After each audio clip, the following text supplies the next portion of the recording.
একজন মানুষ যার হাত ধরে বাংলা সিনেমা বিশ্ব দরবারে পৌঁছেছিল, একজন মানুষ যিনি অস্কার হাতে নিয়েও চোখের জল আটকাতে পারেননি। কিন্তু জানেন কি, তার জীবনেও ছিল এক গোপন প্রেমের গল্প, যা খুব কম মানুষই জানেন।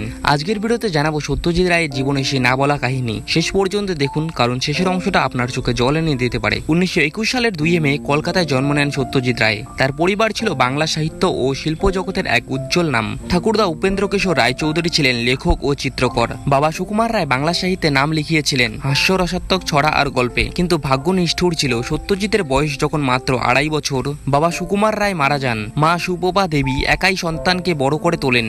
নিজের হাতে সেলাই করে সংসার চালিয়েছেন।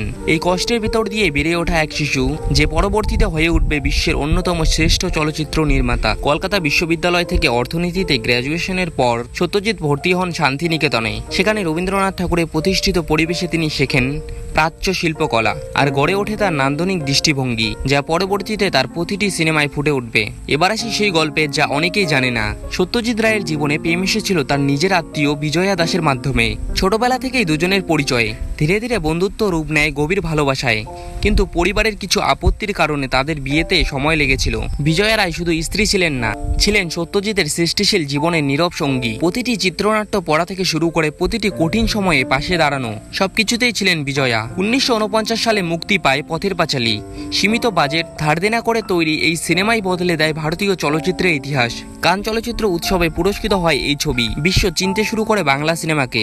এরপর একের পর এক মাস্টারপিস, অপরাজিতা, অপুর সংসার, চারুলতা, শতরঞ্জকে খিলাড়ি, প্রতিটি ছবিতে তিনি শুধু পরিচালক ছিলেন না, ছিলেন চিত্রনাট্যকার, সুরকার, এমনকি ক্যামেরার পেছনেও নিজের হাত লাগাতেন। 1992 সালে মৃত্যুশয্যায় শুয়েও সত্যজিৎ রায় পেয়েছিলেন সম্মানসূচক অস্কার, তার সারা জীবনে অবদানের স্বীকৃতি। ভিডিও বার্তার মাধ্যমে তিনি সেই পুরস্কার গ্রহণ করেন হাসপাতাল থেকেই। কয়েক সপ্তাহ পরেই 23 এপ্রিল 1992 সালে তিনি চিরঘুমে চলে যান। কিন্তু তার সৃষ্টি আজও অমর।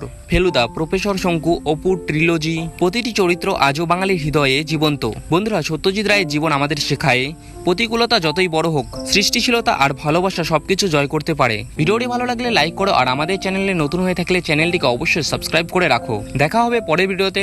ধন্যবাদ।